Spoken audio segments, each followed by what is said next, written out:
Greetings, friends, and welcome to the podcast of Jewish Ideas, a Torah in Motion production.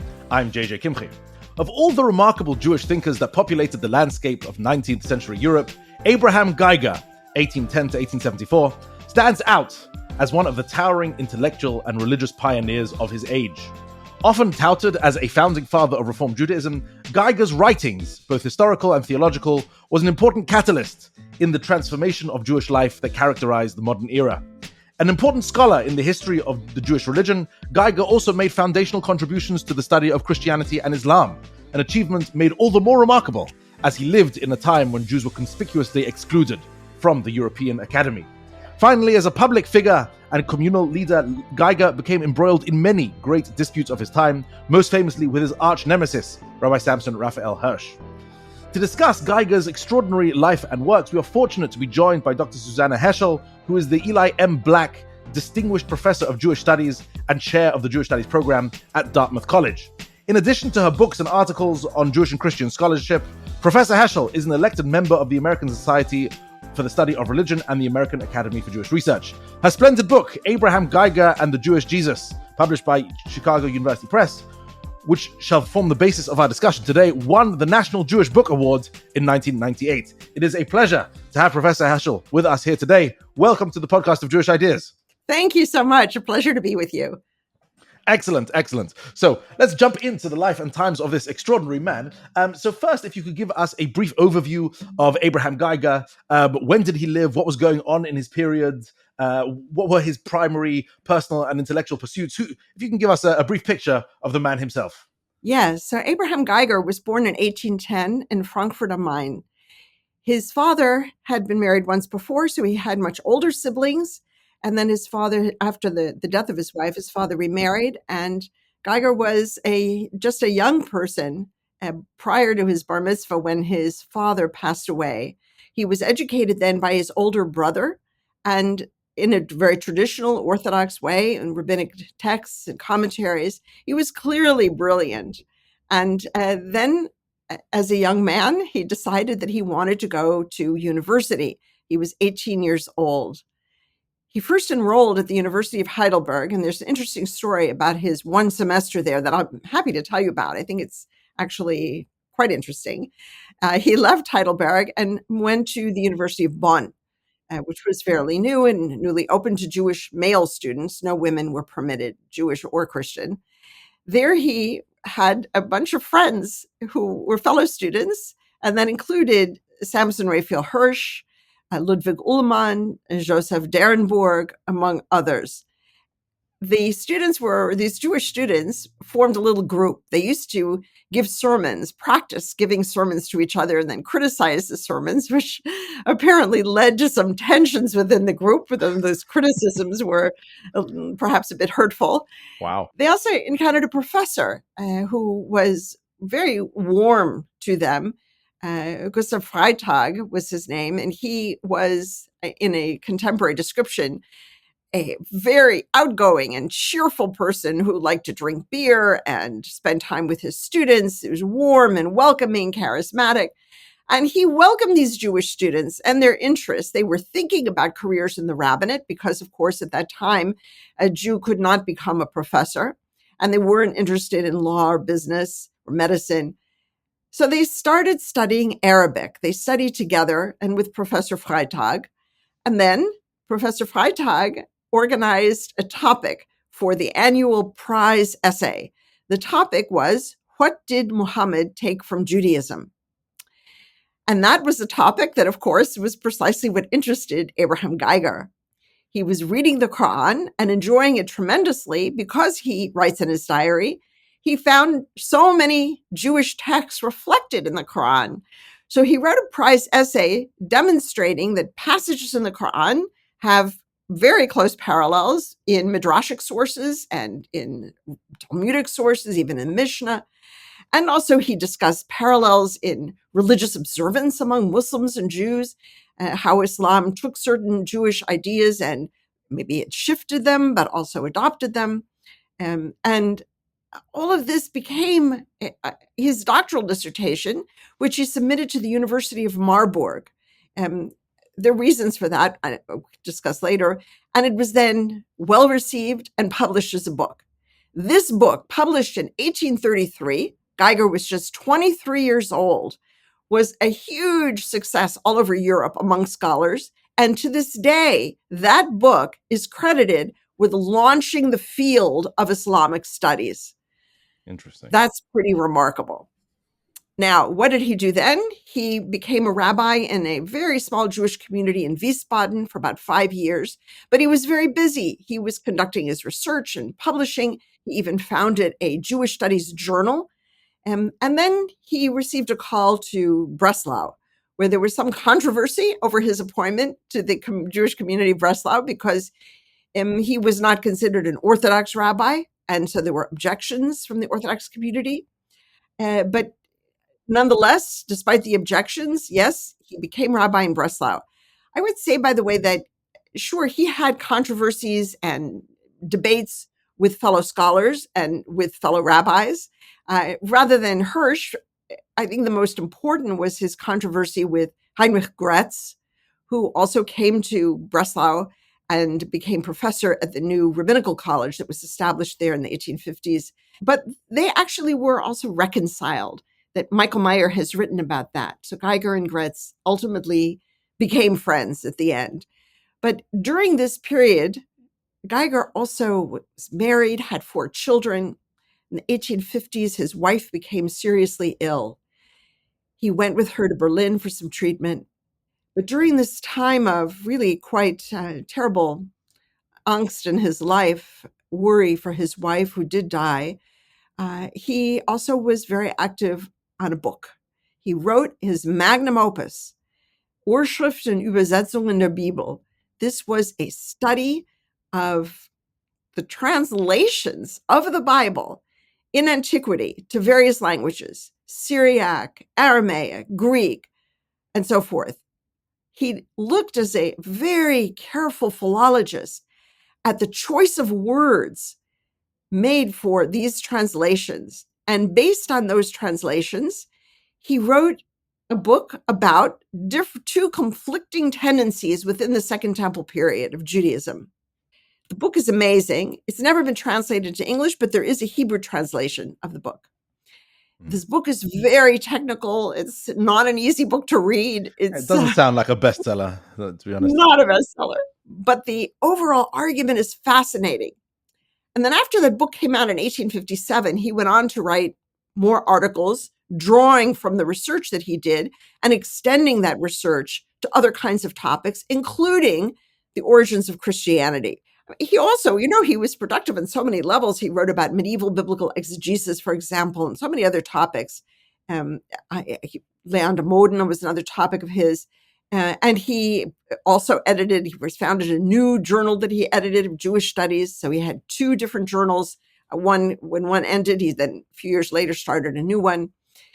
He also became a member of the newly formed Organization of Oriental Studies in Germany, which was an organization open to Jews, welcoming Jewish scholarship in its journal, for example, the Deutsche Morgenländische Gesellschaft. And so Geiger published there as well. He published in German. He also published in Hebrew. He went back briefly to Frankfurt at the beginning of the 1870s, and then he went to Berlin, where he became a rabbi and also one of the founders of what had always been his dream, which was to found a Jewish theological seminary, a faculty of Jewish theology. I think he had really wanted it, as did so many other scholars, such as Leopold Sund, to have a faculty at a university in Germany. That was something that was attempted, by the way, in the 1840s. Jewish communities in Germany raised money for it, but the university wouldn't accept it. Leopold von Ranke objected to it, and so on. And that objection to Jewish studies at a university continued well into the early 20th century. But Geiger there was in Berlin, and his 4 children were growing up. His eldest son, Ludwig Geiger, became a distinguished professor of German literature and edited his father's papers. We're very, very lucky for that Abraham Geiger had this wonderful son who devoted himself to his father's work and published not only articles, and I collected not all the articles, but many, but his private letters and also his diaries. So we know a lot about his life that we wouldn't otherwise, and Ludwig Geiger is a hero to me too. Abraham Geiger died in 1874. He's buried in Berlin, and his work lives on. I think it's fascinating to see what he argued and the impact of his work within Jewish studies and also among Protestant theologians. This is a wonderful example of just 19th century intellectual life, and why this period is so fascinating, because you had people like him who were so prolific and also so just competent in many different fields and many different areas, and the literature of that period is wonderful. So before we get to his intellectual contributions, because I do want to go down that whole Wissenschaft route soon, briefly though, I'd like to touch upon a reputation he had, because he's often, as I said in the introduction, described as, let's say, a founding father of the Reform, or of Reform Judaism, the Reform movement. And I'd like to ask, to what extent is this justified? Because of course the Reform movement, or at least the Reform, let's say, tendency within German Judaism, predated Geiger by a few decades. And so, what was his place in the creation of this new sect, or this new denomination within Judaism? And, was it his communal activism? Was it his ideas, his writings, a mixture of all of the above? And what was his place in the emergence of this new type of Judaism? Well, that's a great question. In general, historians understand the emergence of what we have come to call Reform Judaism, and it wasn't called that then, as something that began as a lay movement. Lay people wanted to have, especially upper middle class, wealthy Jews, wanted to have their own service, and they would sometimes install a small organ in their home, invite some of their friends, and bring in someone to preach a sermon. They sang Hebrew or German texts to melodies that they took over from Protestant churches. The preacher would wear a long black robe with a white collar that looked very much like a Protestant pastor. It is a kind of Protestantization of Judaism, in a certain way, one could say. And then there were debates over, of course, the prayers themselves, whether praying for a restoration of the Davidic kingdom in a Messianic era would somehow undermine Jewish acceptance into European nation states. Yeah, that was one of the many problems. And there were some questions about religious belief. The movement was really a lay movement, until Geiger helped bring together a group of rabbis in the 1840s, mostly, to talk about these changes and to discuss what was acceptable, what wasn't. But I read somewhere someone had described it as a carriage led by horses that was running. The horses were running, and somebody was going to jump on the carriage to rein in the horses somehow and take charge of this runaway carriage. So that the rabbis didn't instigate. They kind of were the followers of what was developing. But they had very serious, thoughtful debates. For example, to what extent is Hebrew essential for Jewish prayer?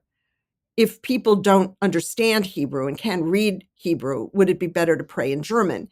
Now, that caused a rift, because there were some, famously Zacharias Frankel, who said, no, Hebrew is the language of the Jewish people, of Jewish prayer. We can't abandon that. And he apparently walked out of one of these meetings. The changes and the developments in terms of writing a prayer book or building a synagogue and so forth, those were done mostly by lay people.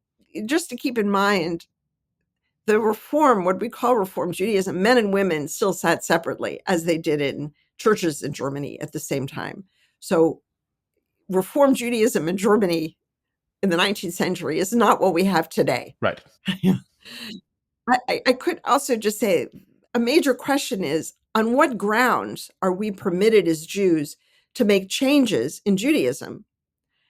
Are we violating rabbinic law? In which case, are we abandoning Judaism and the centrality of halakha? So Geiger's arguments were actually sophisticated.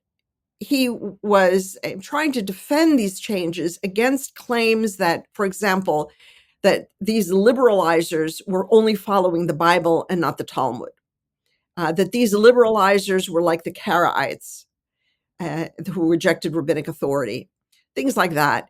His argument, which is related to his claims about the Second Temple period, was that in the Second Temple period, the Pharisees, whom he understood as the sort of proto-rabbis of the Second Temple period, these Pharisees were liberalizers, democratizers, who were working against the claims of the priests in the temple in Jerusalem, the Sadducees, that is, to their absolute authority.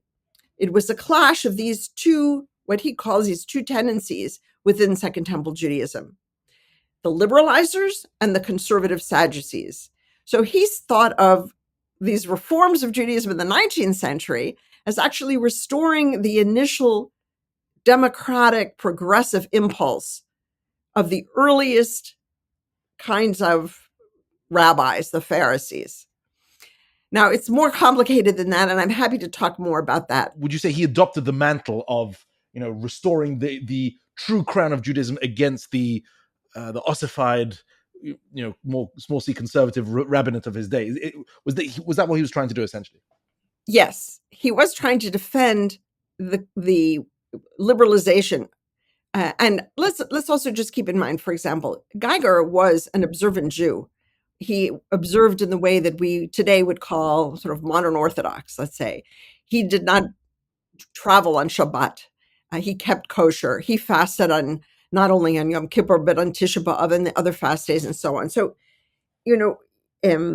again, we can't confuse that kind of liberalization of Judaism of the 19th century with what we see today. It's different. But he also saw what was happening around him. He saw that Jews, as they were entering European society, were going to work on Shabbat because they owned a store and they needed to, or they were going to school because they were in a public school, a state school, and had to take their exam or just simply go to class, etc. So he understood that these changes were happening, and he wanted to just hold it together, hold the Jewish community together, and not give people the sense that by doing this, they were simply no longer Jewish or no longer practicing Judaism. So it wasn't that he was looking for ways to justify Jews not being religious. I don't think that's what was in his mind at all. That wasn't his temperament. He was, after all, trained as a rabbi and practiced as one. Yes, he was concerned about prayers, about certain beliefs, and yeah. Would you say, and this is unfair to ask historical counterfactual, but I often do that to my guests, so that's that. Without Geiger, would the reform movement would have become what it became? In other words, did he introduce something? Did he mold it in a specific Geiger shape, without which it would have taken perhaps a different direction or moved differently? I mean, did he leave a lasting stamp on it? I suppose would be my question. Well, there were some rabbis who were much more radical reformers. And I would say Geiger was a kind of middle of the road reformer in that circle. There were some who were less willing to justify reforms and some who wanted far more radical reforms. So he's a middle of the road person. What would have happened without him? I'm not sure which group would have ultimately prevailed. My guess is that just as there are many different kinds of personalities, there are going to be many different kinds of Jewish observances and synagogue services and so on. We see that around us all the time. So, okay. Yeah. Fair enough. I think that's probably about as close to an answer we can get. I'm curious about some of his specific tussles with fellow scholars, with fellow intellectuals and thought leaders of his day in Germany. So, we did mention some of the Orthodox rabbinate, including Rabbi Shimshon Raphael Hirsch, who he had certainly a back and forth with, a former fellow student, which of course adds a certain layer of personal animosity to that relationship. But also the same with Heinrich Gretz and Zacharias Frankel, who were the leaders of what has come to be known as a positive historical school within Judaism. Could you perhaps talk a little bit about his relationship with those figures, but also their intellectual disputations? What was at root the major disagreements? I mean, it's quite easy to see with the Orthodox movement, but with Frankel and Gretz, what did they fight with Geiger about? It's interesting, and I will just say that I've written about some of these arguments in the book that I published, Abraham Geiger and the Jewish Jesus. The responses to his work from fellow Jews, and it's a range. There are also Zionists who objected to Geiger. Geiger, for example, would not go to Damascus or didn't think that Jews should go to Damascus with the 1840 blood libel, again, out of concern being accepted in Germany as loyal to the German state rather than simply loyal to other Jews. That's something that, again, was he anti-Zionist? There wasn't so much of an active Zionist movement at the time, but I actually would say that by writing Jewish history, his book, Judaism and Its History, by writing a narrative of Jewish history, he made important contributions to Zionism. That's really a fundamental basis for Zionism, our history. It's not, tshuvot that form the basis of Zionism, but a historical sense of identity. So again, I'm careful not to put labels on these things. In terms of some of his fellow Jewish historians, I would say some of the arguments were personality, of course, naturally, and some had to do with how one understands the sources and the kinds of questions that a historian should pose of texts. I do think that compared to Gretz and Frankel, Geiger was the most brilliant of the three. And they all made important contributions. They were all brilliant. But Geiger, something about him was tremendously original and vast in scope. So when we look at some of the differences, of course, Gretz and Frankel were much more conservative Jewishly and less supportive of some of the religious changes that were taking place. In terms of their narratives, there are some differences in the way Geiger and Gretz present Jewish history, but there are also vast similarities. So I don't want to exaggerate the differences. Of course, Gretz was not a master of Arabic, so that section of his book isn't quite as strong as some of the other sections of his book. I can give you perhaps an example. Please. What's the earliest reference to rabbi that we have? So it's in the New Testament, in the Gospels, and Jesus is called rabbi. Gretz uses that to argue that the Gospel of Matthew, where Jesus is called rabbi, must have been late 2nd century. Why? Because rabbi appears in Jewish sources of the 2nd century for the first time, as opposed to the New Testament. And the New Testament must have gotten it from the Jews. Now, Geiger is much looser about that. That is, Geiger will say, for instance, there are some things that Judaism gets from Christianity. So his approach is a little bit less dogmatic, I would say, than Gretz's approach in that respect. So, for instance, Geiger sees that on Rosh Hashanah, the emphasis on the Akedah and the blowing of the shofar and so on is a Jewish response to Christian claims. It's a way of Jews reclaiming something that Christians had taken. The sacrifice of Jesus, no, it's not about that. It's about Abraham almost sacrificing Isaac and not doing it, not carrying through. So he sees passages like that as a refutation of Christian claims, a reclaiming of Jewish primacy, which is in many ways an argument that anticipates what Israel Yuval has argued in his analysis of the Haggadah as being a refutation of certain Christian ideas. When we say, Halach ma'anya, we hold up the matzah. No, this is the bread of affliction, as opposed to, this is not what Jesus said, this is my body, take it and eat it, and so on. Yeah? So he sees it as a refutation of the Christian claim. Israel Yuval wrote this without knowing Geiger's work, but I'm just pointing out that this is not something that Gretz would find acceptable, that something in Judaism would be taken from Christianity, even as refutation in that sense.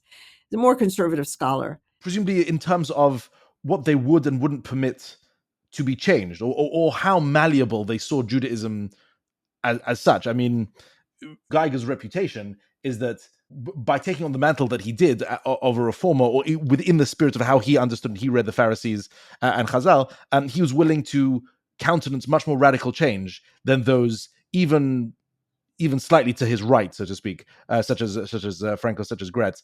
I suppose the question I'm asking is, was his main battles with these ideological opponents, were they based on his writings and ideas, or based on religious practice and the direction in which they wanted to take Judaism? It's a great question. And really, to be honest, the best way to answer a question like that would be to look at the sermons that he was giving over the course of his career. But we don't have those, sadly. I don't know why. I wish we did. I'm sure that he had at least notes that he prepared, certainly early on in his career. If not, later on, perhaps he just spoke extemporaneously. But we don't have those. So it's hard to say exactly. And what we do have are his publications and of course, the letters and diaries. But in those letters, I don't find him worrying so much. And, but let me also say it's possible that Ludwig Geiger left out quite a few letters, and selected them. That's possible. But we don't have in those letters so much arguments about questions of Jewish law or arguments with fellow rabbis and so on. Not quite as much. At least I don't see that as being the primary concern. Then again, I have to say that my primary concern was Geiger as a scholar and what he contributed and where he fits in and what it tells us, first of all, about the position of the Wissenschaft des Judentums, not only for Jews, but also within the 19th century. What was that Wissenschaft des Judentums? Gershom Scholem, famously said that it was a Schrei ins Leere. It was a scream in the wilderness, and nobody was listening, nobody was responding, and that it was all about giving Judaism a decent burial. I don't see that at all. My argument is that it's the contrary. And the reason I say that is because I looked at the reception of his work, of Geiger's work, and I went those days when I was writing this, we didn't have internet with everything digitized and searchable, and we didn't have PDFs, etc. So I read through journals published from about 1850 to 1880 to look for reviews and discussions of Geiger's work and also footnotes to his work in journals published primarily in Germany, but also in the Netherlands, France, and Britain. And there was a bit in the US as well, just to see it. And I found that Geiger's work, and it wasn't just Geiger, Gretz, and Sunz, others, were being discussed by Christian scholars, by non-Jews, as well as by Jews. And that was important. They made an impact. And Geiger in particular was very seriously read and discussed, often disputed, sometimes praised, but he opens a window on the impact of the Wissenschaft des Judentums, and I think challenges Gershom Scholem's claims, radically challenges them. Right, absolutely. And so let me ask, within the Wissenschaft des Judentums movement, just very briefly, as a background, this was the school or the movement within the 19th century, primarily centered in Germany, of Wissenschaft des Judentums, literally the academic or scientific study of Judaism, of studying Judaism from, let's say, a more academic perspective, a scholarly university, with the tools of the historian and the philologist, etc., rather than studying Jewish texts and Jewish history from a religious perspective. And Geiger was, as you mentioned, one of the major figures of this movement. So can I ask, what were his major contributions? What discoveries or what positions did he take within the portrayal of Jewish history that had a big effect both among Jews and non-Jews, and perhaps still have an effect today? In other words, how can we understand that? Okay. Yeah. So of course I wrote a whole book about this, but I'll just give you a little bit of a taste and why I think it's so fascinating. So first of all, that book that he wrote on the Quran, it was a huge, huge success, reviewed everywhere, praised all over Europe. There were, of course, Heinrich Fleischer at the University of Leipzig was critical about certain things, certain translations, etc. That's fine. That's normal. Yeah. He didn't continue in that direction, unfortunately. It would have been great if he had been able to become a professor of Islamic studies at a university in Europe at that point. I'm not sure actually he wanted to do that. I think he was inclined to be a rabbi, to be a Seelsorger, someone who looks after the souls of people, who would be a caretaker of his community. It was important to him. I think he was a very kind person. I find in his letters, for example, that he, even when he's really upset about some element of anti-Semitism, he is optimistic that the truth will prevail, he would write. So I think he was a genuinely kind person. an optimistic person, a warm person. In terms of his scholarly contributions, so the first book started Islamic studies. His fellow classmate student at the University of Bonn, Ludwig Ullmann, went on to translate the Quran into German in 1840. Joseph Derenberg moved to France, where he became a great scholar, also working in part on Islam and also on the Second Temple period, and others as well. Gustav Weil is somebody he had met in Heidelberg. We can go back and talk about what happened there, but Gustav Weil then spent 5 years in Cairo studying Arabic, Persian, and Turkish, and came back and became an assistant librarian at the University of Heidelberg, but went on to publish important work in Islamic studies. It became really the most important in his time frame in the mid-19th century. Geiger's importance lies in his later work. I think he's important for his work on medieval Jewish biblical commentaries and so on. But his later work that focuses on the Second Temple period is crucial. It's crucial because it is the moment when both Rabbinic Judaism and Christianity emerge. And that's what he was interested in. So what did he do? He took from a school of historical research at the University of Tübingen. It's called the Tübingen School, a school that was based on the work of a professor named Ferdinand Christian Bauer, B-A-U-R, that saw within early Christianity two conflicting tendencies. One that was Jewish Christian, one that was Gentile Christian. And he saw these two different tendencies reflected in the texts of the New Testament, fighting with each other, struggling with each other through the first 200 years. Geiger picked up on this. This was initially presented by Bauer, by the way, in 1831 in an article. Geiger picked it up, and he gives the same kind of analysis of the Second Temple period in Judaism based on Jewish texts, translations of the Bible into Greek, Aramaic, Syriac, and so forth. And he sees these tendencies. Now, the book that he published was a complicated book, difficult book. Some read it, and some turned to an article, a very long article that he published a few years later on Sadducees and Pharisees, where he essentially summarizes the findings of the Urschrift, but puts it more clearly into very concrete terms about these two tendencies within Judaism. Now, why is this important? For several reasons. For one thing, he introduces the claim that Josephus got it wrong about the Sadducees.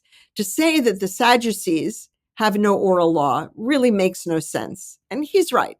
If you're a priest and you're in the temple and you're performing sacrifices, worship, there are going to be situations that come up where you're not quite sure what to do and you have to figure it out.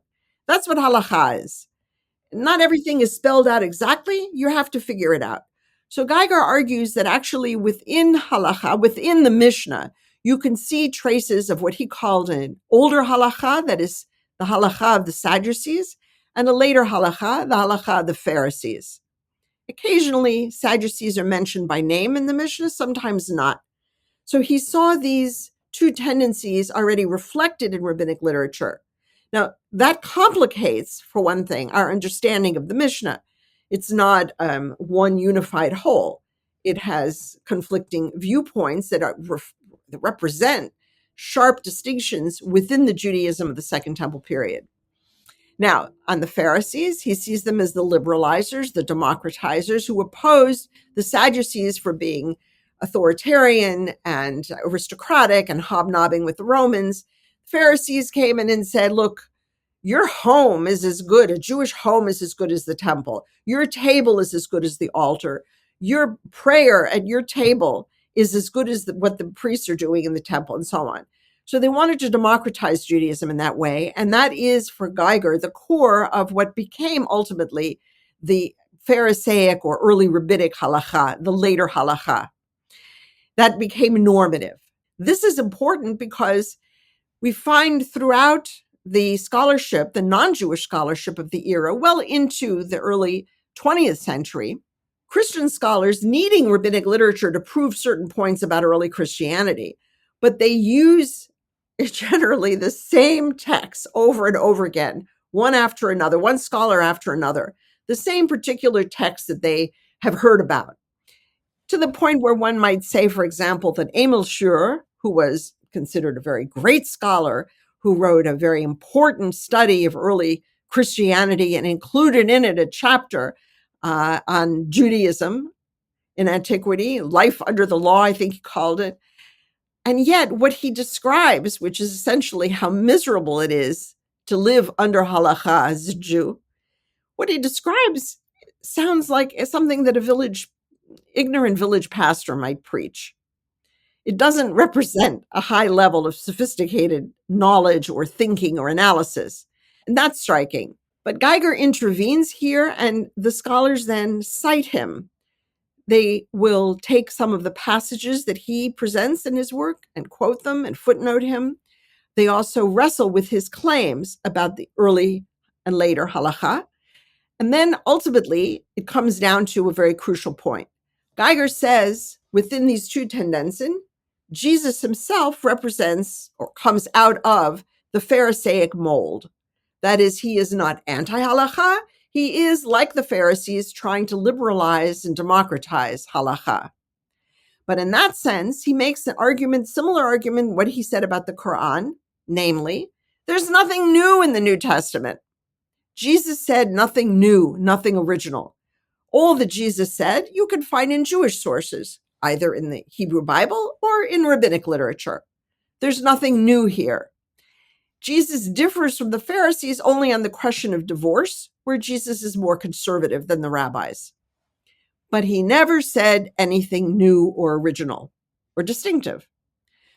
Christianity only starts when Paul went out to the Greco-Roman world and created this new religion about Jesus rather than, of course, sticking to the faith of Jesus. And that's an important distinction because already in the 18th century, Protestants were arguing that what we want as Christians is to have the faith of Jesus and not the religion about Jesus. That is all the dogma, the doctrines, the miraculous, the supernatural claims about miracles that he performed. What's the faith of Jesus? And Geiger's saying the faith of Jesus is liberal Pharisaic Judaism. Now, what happened to that Judaism? Geiger argues that liberal spark of the Pharisees, unfortunately, got lost over the centuries in rabbinic law and interpretation of rabbinic law. Why? Because Christians had ghettoized Jews and had persecuted Jews. And that narrow-mindedness, being in a ghetto, that had led to a hardening and narrowness of Jewish law. And we lost the Pharisaic spirit. But let me just point out a couple of things here. This became a hotly discussed point of Geiger's, that Jesus said nothing new, and the reactions to that point were not positive from Christian scholars. But also just think for a minute of what's being implied. The implication Geiger is making, and he doesn't say this explicitly, but the implication is if you Protestants want the faith of Jesus, not the religion about Jesus, where are you going to find it? The faith of Jesus is the liberal Pharisaic Judaism of the Pharisees. The early is the later halakha. And therefore of Reform Judaism, presumably. And therefore, if you want to be a Christian, become a Reform Jew, because that's where you'll find it. Now, that's an extraordinary statement. You couldn't think of something more incendiary and perhaps even more condescending for a rabbi of a Reform type to say to his general culture, if you want to do your religion correctly, you should be much closer to my religion than what you have now. One can imagine how this is received. Exactly. Yeah. What do you do about this? Well, So it's incendiary, but it also is not a kind of passivity, the kind of passivity that Scholem attributes to the Wissenschaft des Judentums. It's not about burying Judaism. And it's also not a Schrei ins Leer. It's crying in the wilderness. He was heard and people responded and some of them got mad. And in fact, probably my favorite of the crazies, there was Franz Delitzsch, who was in Leipzig, who actually had a reputation for liking Jews. He was a philo-Semite. Why? Because he wanted Jews to convert to Christianity. So just to understand what it meant to be philo-Semitic in those days. So Franz Delitzsch said in a pamphlet, Geiger calling Jesus a Pharisee is, to my mind, 10 times more horrific than the crucifixion. Wow. Wow. Yeah. It's a permanent crucifixion in a way. Yeah. That's fascinating. And so let me ask, what were the response among his Jewish colleagues? Because, I mean, apart from his claims about the Pharisees, Jesus has not always been positively, shall we say, received in later Jewish generations. The general Talmudic phrase or rabbinic phrase of Oto Ha'ish, right? That man, he who must not be named, as it were. Were his theories on the subject taken or received in any way among his Jewish colleagues? I mean, what was the reaction there? Well, numerous reactions, of course, but I think actually that what Geiger did, and let me just say that I came to this project to write about Geiger because I had taken a year-long seminar with Ismar Schorsch, and my assignment to present to the seminar was on Leo Baeck.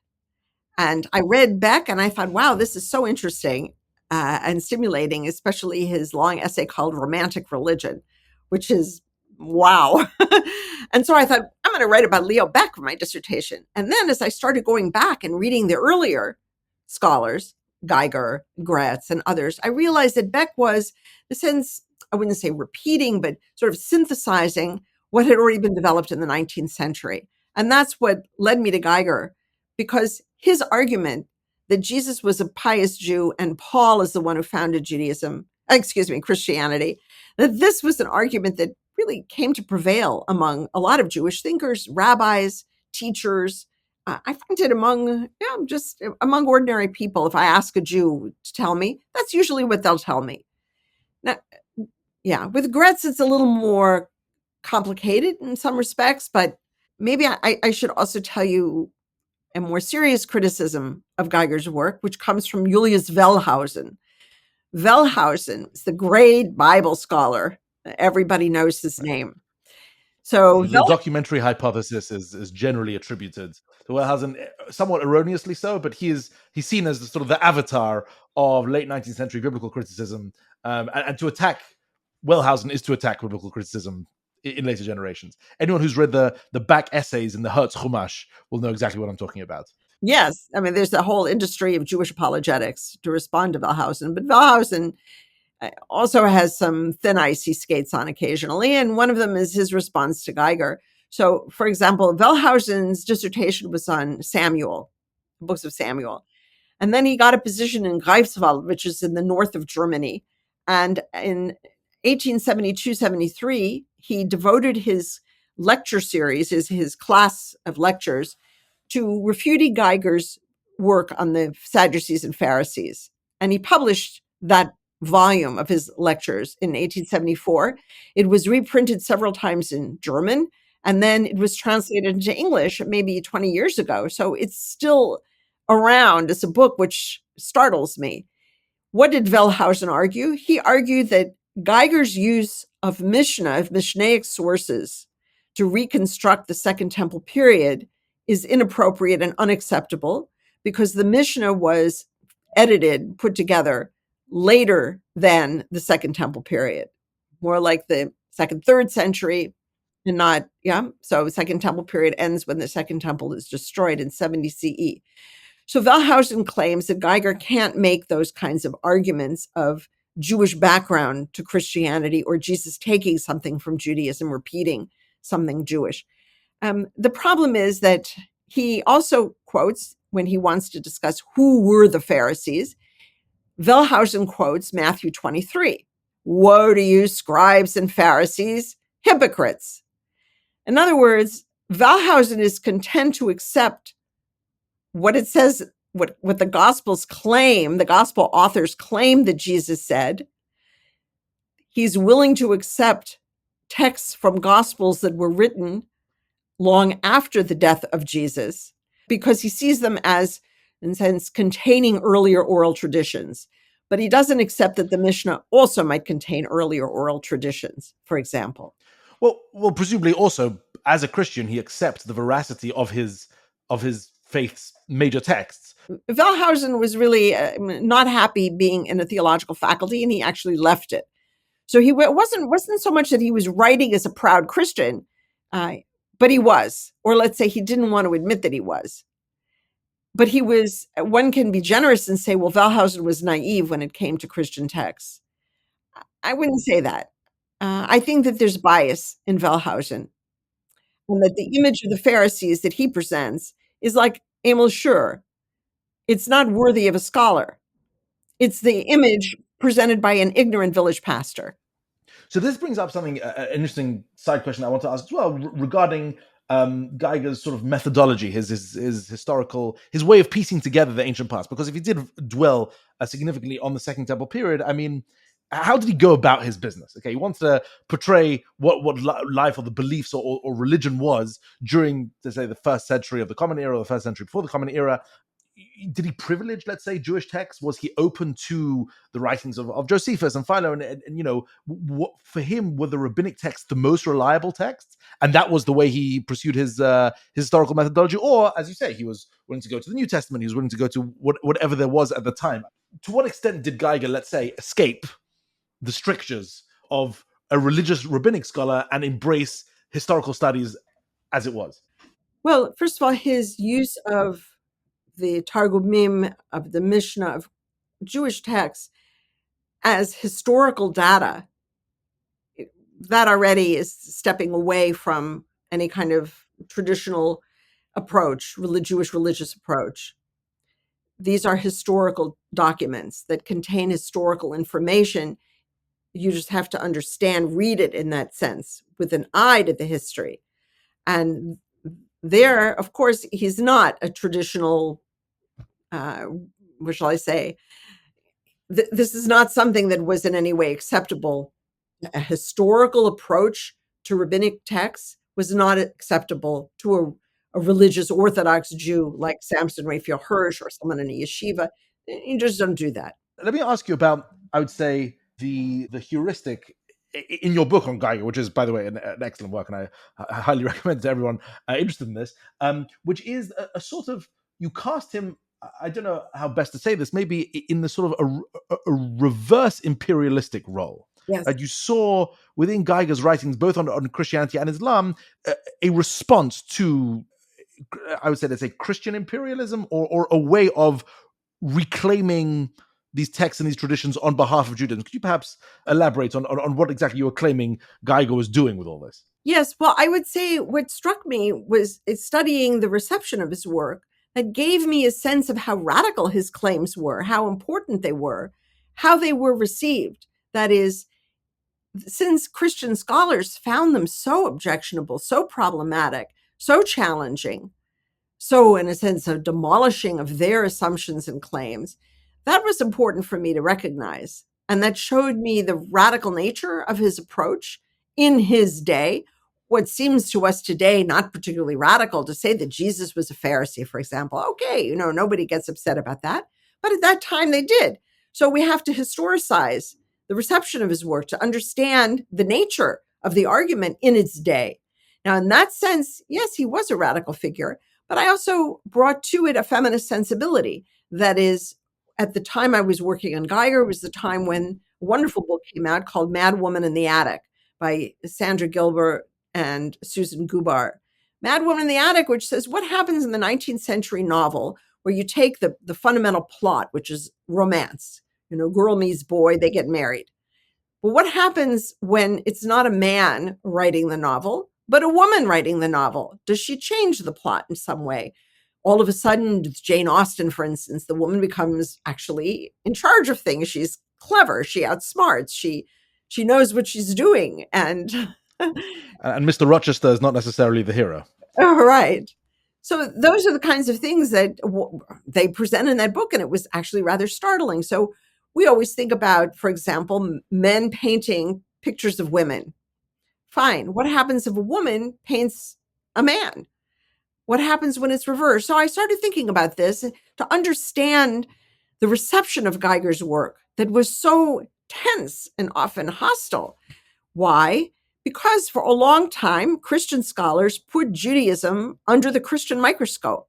and examined it and analyzed it and defined it and said, this is good, this is bad, and so on. Usually some pretty negative things. Pharisees are hypocrites, the Judaism is stagnant, all of these things. And now with Geiger, it's reversed. Geiger put Christianity under a Jewish microscope and said, well, where's the New Testament taking this or that from Judaism? That's very different. So that enabled me to think about the nature of his work within the context of the 19th century and not see it as simply, oh, he's writing just for Jews or he's just trying to justify Judaism in some way. It's much more assertive, even aggressive in his arguments, seen against that background in the context. It's a context that Gershom Scholem didn't know. He didn't read those Protestant theologians. Fine. But I did, and I saw this. In that sense, he's reversing the gaze. That was one image I used. Or it's a revolt of the colonized, because the late Jonathan Hess and I both argued the Jews in Germany were Germany's internal colonized people, with all of the laws and regulations and quest for emancipation. All of this is how a colonizer treats the colonized. All this, where you're allowed to live, where you're allowed to go to school, which profession, all of these things. One of the arguments that I've made regarding the colonial claim is that Christian supersessionism is a form of theological colonialism. That colonization, the British go to India not to destroy India, but to get its riches for itself. And so too, Christianity takes the Old Testament and uses it for itself. It doesn't destroy it. It doesn't negate it. It doesn't say it's worthless. No, it's revelation. But it's a revelation that's only fulfilled if you accept Christian claims. So there's that. There's another element here too, which is when Geiger argues that the Pharisees are the liberalizers, democratizers, and reformers of their day, in some sense, he's describing the Pharisees the way that liberal Protestants describe Jesus. So there is a field in mathematics called topology. And one of the most famous examples of topology, which is a field that deals with shapes, is about how a donut can become a coffee mug and a coffee mug can become a donut. In some sense, I use that example to understand Jesus and the Pharisees in Geiger's terms. Jesus becomes a Pharisee, but the Pharisees become like Jesus. And so in that sense, it's a kind of revolt against that colonized status. Judaism isn't simply a footnote in the history of Christianity. He changed the whole branch of how we see Western civilization. Western civilization is not just Christian civilization. The tree trunk is Judaism. One branch is Christianity. Another branch is Islam. Fine. But the foundation is Judaism. You find this in Gretz also. Should I say a word about that? Yeah, please. For Gretz also, Judaism is fundamental. And he has, I think, an interesting implied argument. It's not stated quite so explicitly. But when Gretz talks about the Hellenistic era, very negative about it. The Hellenistic era, when Christianity arose, the temple was destroyed. What was going on there? Well, for Gretz, this was an era where there's a lot of idolatry and paganism, and men are going to the gym and engaging in physical exercise naked, which he found deplorable. There are all kinds of sexual improprieties in the Hellenistic era. And he argues that, look, classical Greek philosophy, literature, classical Hellenic civilization, that was fine, but it couldn't sustain itself. It deteriorated into this awful kind of witch's brew of Hellenism. And that's where Christianity arose. So fundamentally, Christianity is, in Gretz's eyes, not as, shall I say, not as strongly moral in its foundations as Judaism. Judaism, which has religious law, and Islam, which also has religious law. It's ethical. So what I see going on is that Gretz, in his 19th century context, is taking some of the adulation for classical Hellenic civilization that was common in Germany. You know, E. M. Butler's great book, The Tyranny of Greece Over Germany. He takes those attributes of classic Hellenic civilization. He says it's a civilization that was fine but couldn't sustain itself. But he takes those attributes and applies them to Judaism and Islam. This is where you find the concern with philosophy, with literature, with mathematics and science and medicine and religious law and morality and one God and no images. And then Gretz takes the 19th century attributes of Orientalism that we're all familiar with, and he applies them to Hellenistic culture, which is in disrepute, sexually immoral, all of those different kinds of attributes. And there he's cautious in his criticisms of Christianity, even though, Heinrich von Treitschke attacked Gretz for being anti-Christian, but he's actually viciously. Yeah. He's not so bad, but he attributes this to Christianity. So Christianity and Hellenism, this Hellenistic era, that becomes a kind of Orientalism in Gretz's narrative. So yes, and again, for him, Judaism, that's the core, yes. But importantly, it's a very bookish revolt. In other words, it's not a revolt with fire and sword. It is an attempted intellectual revolution that seeks to take the best. There's a rather uncharitable remark once made about the New Testament that I once heard, which claims that it is both new and original. So it is both good and original, but that which is good is not original. That which is original is not good.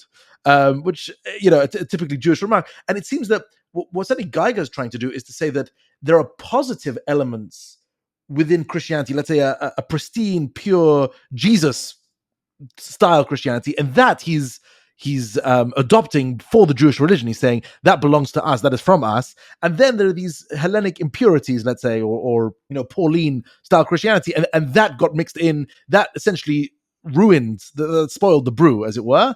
And that's what Christianity has left over. It's firstly, a very bookish revolution, but also, I don't know how to say, having your cake and eating it too, because he's not saying Christianity is irredeemably evil.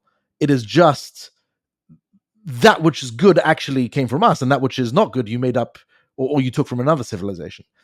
Is that a summary of what Geiger's attempting to claim?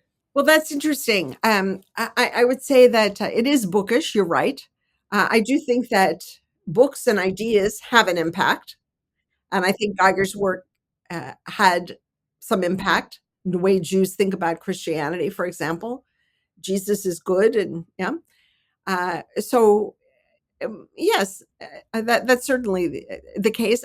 But I also know that I would point out that he also gave a series of lectures. It's a narrative of Jewish history. He published Judaism and its history, in which he says, for example, the Jews have a gift for religiosity, and they brought into the world monotheism in the Bible, religious ethical behavior, because you can't, as a very common belief, you can't be ethical if you're not monotheistic. And that he presents it as a gift to the world, this Jewish gift to the world. And that was, I think, a moment where he was instilling his Jewish listeners, with a sense of pride at a time when they were struggling.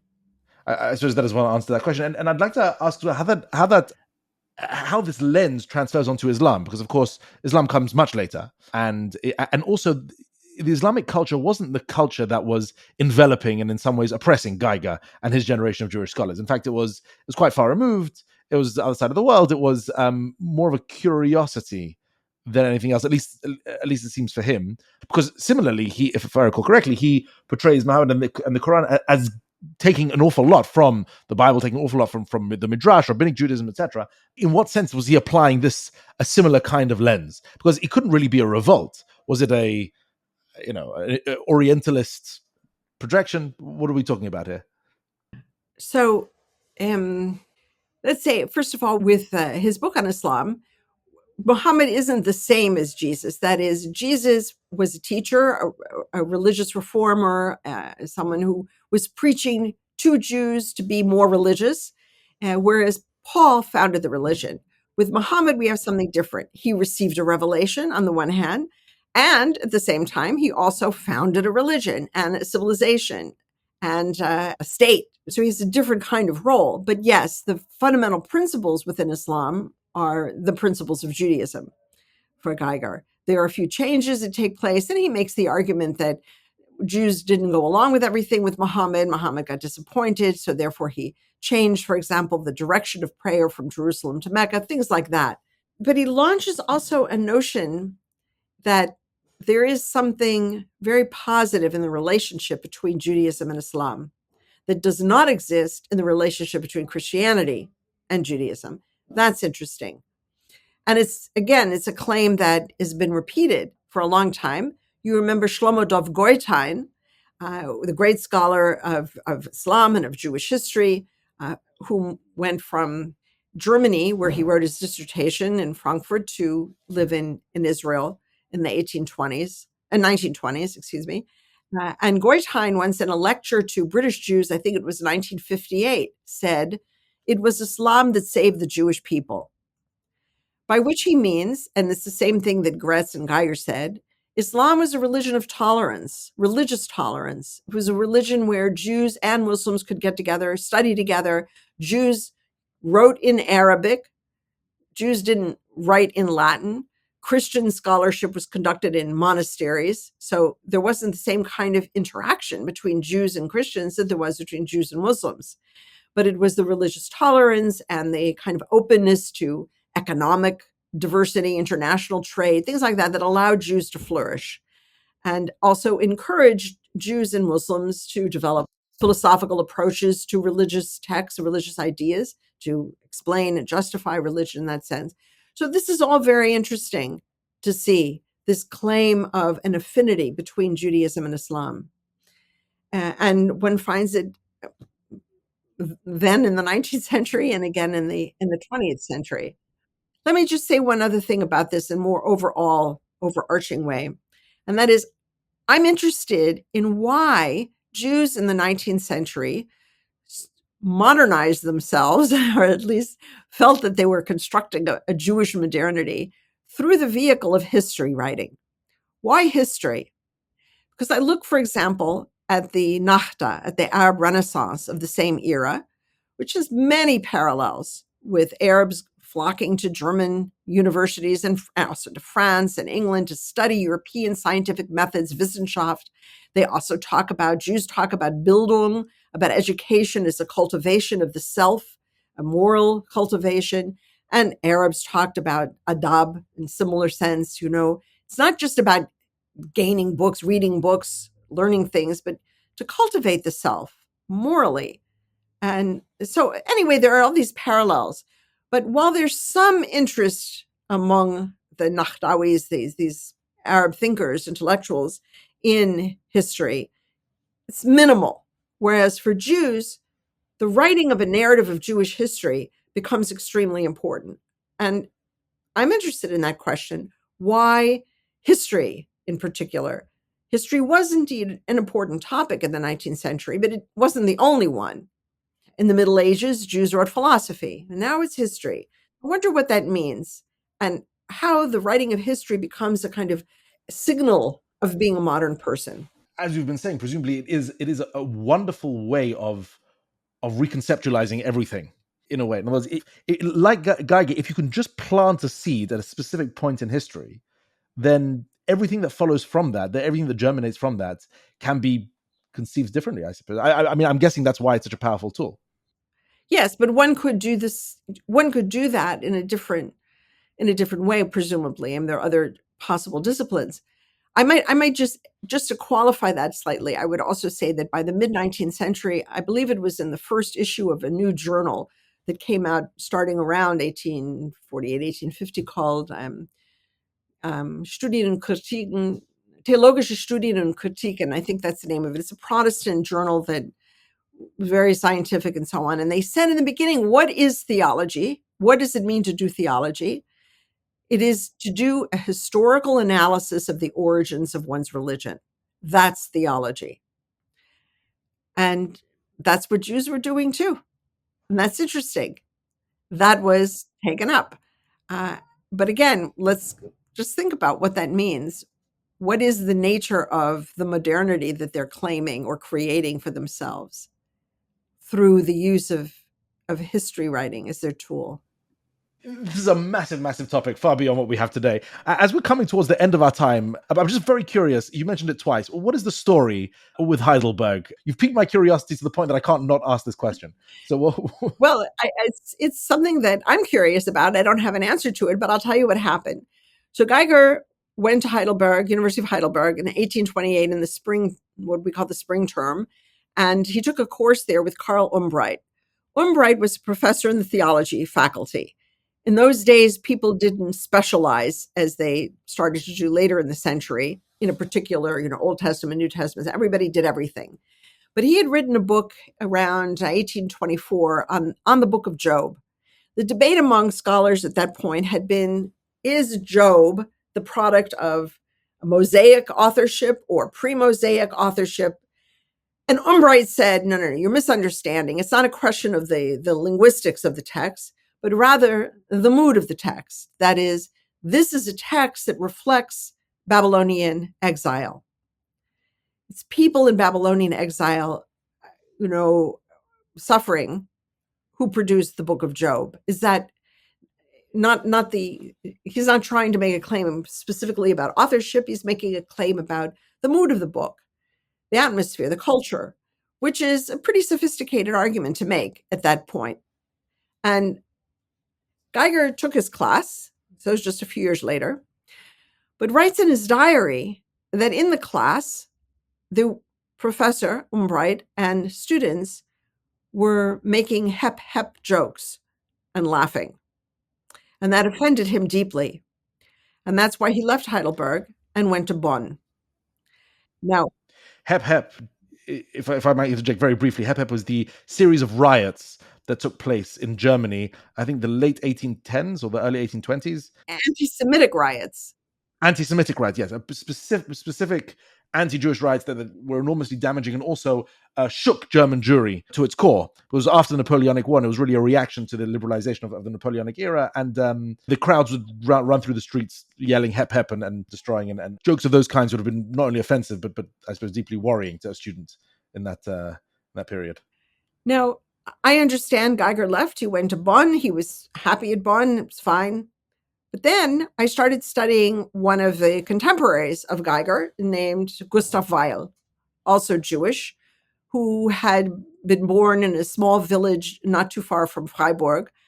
His mother's father's grandfather was the head of the yeshiva in Metz, France. He was born in 1808.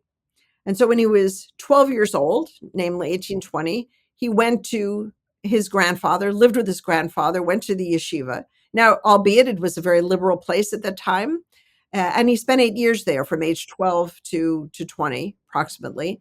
And then he went to the University of Heidelberg, Gustav Weil, and he studied with Umbright, and he knew Geiger.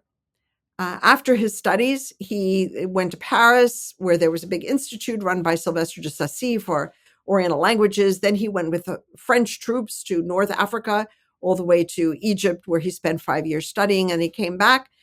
But the thing about Gustav Weil, was a great scholar of Islam, published a great deal, received many awards. When he returned to Germany, he received his doctorate and then went to Heidelberg, where they wouldn't give him a professorship unless he would be baptized, which he refused. But he remained in close contact with Karl Umbright, and Umbright helped him a lot with manuscripts and books. They were very close. And I wonder about that.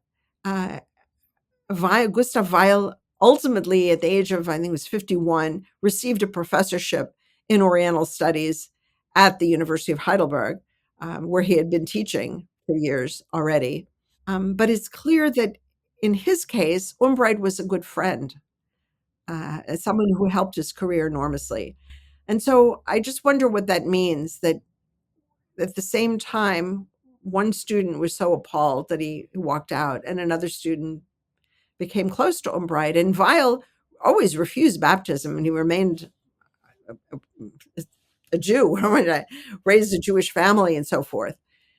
That is very interesting, although it must be said it's not completely uncommon for very for serious anti-Semites to have a favorite Jew who they do quite like, so Wagner or Karl Lueger, people like that who were Jew haters to their core. Nonetheless, they did have their favorite little court Jew who they indulged and had good fun with. So, Well, it's not necessarily mutually exclusive.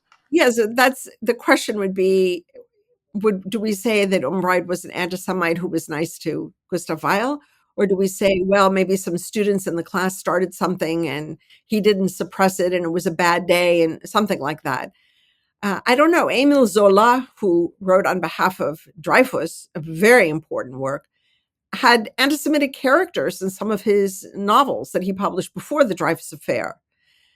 So maybe, Zola had a turnaround, let's say, a change of heart. Or maybe for Zola, the question of justice was more important than any particular prejudice one might have. It's hard to know. So possibilities are endless. Yes. But I don't know whether to say Umbride was an anti-Semite who was nice to Weil or was a decent person who had a bad day. I don't know. That's the problem. One last thing before we end, because we've gone over time, but I couldn't help myself. And there's something I asked all of my guests, but because like this, if you were to sit down tonight to dinner with Abraham Geiger, you somehow found yourself in this position, what would you be asking him? What would you be bringing up? Well, of course, I would want to ask him how he felt about my interpretation of his work. I would like to ask him some particular questions that came up here also about the sermons that he gave, his work in the Jewish community, and how he felt about his own impact. Who were his best friends, his closest intellectual interlocutors. I also should mention that I was interested in the reception of Geiger's work after his death. And I found that one of the ways in which Geiger had an impact was in saying that Jesus said nothing new or original. He forced certain Protestant thinkers in the 1860s, more in the 70s, to make a different kind of claim, not so much about the specific teachings of Jesus, but rather about the religious subjectivity of Jesus. That what was important was, okay, it's not the teachings. Maybe Geiger's right, nothing new and original. They didn't quite say it in these words. This is my summary, yes? But all right, so nothing new, nothing original. But what was unique about Jesus, they would say, was the type of religious consciousness he had. That was their claim, their attempted claim. And in a sense, it was a compromise of a historical approach. But then, since that didn't work too well, convincing, they turned to racial theory. And they said, okay, maybe some of his teachings are Jewish, but racially, he was an Aryan. And that led me to my next book, which was about the idea of the Aryan Jesus and how that developed, especially in the Nazi period, among Protestant theologians who supported Hitler and wanted to de-Judaize Christianity. So I see that too as an outgrowth of the anxiety that people experienced in response to Geiger's work. Fascinating. Okay, that will. I'm afraid that'll have to do for today. Professor Susannah Heschel, thank you so much for joining us. This has been a pleasure. I can't wait to release this and to have our audience response. There's a lot of treasure here, and thank you. Thank you for joining us. Thank you. It's wonderful to commemorate this anniversary of Geiger's death. Yes, 150 years, 1874 in 2024. Thank you. It's great to be with you. This has been the podcast of Jewish Ideas by Torah in Motion, produced by Alicia Kelman and myself, JJ Kimchi. Edited and mixed by Alicia Kelman. You can stay up to date by subscribing in your favorite podcast app. To support more thoughtful Jewish content like this, please visit torahinmotion.org/donate.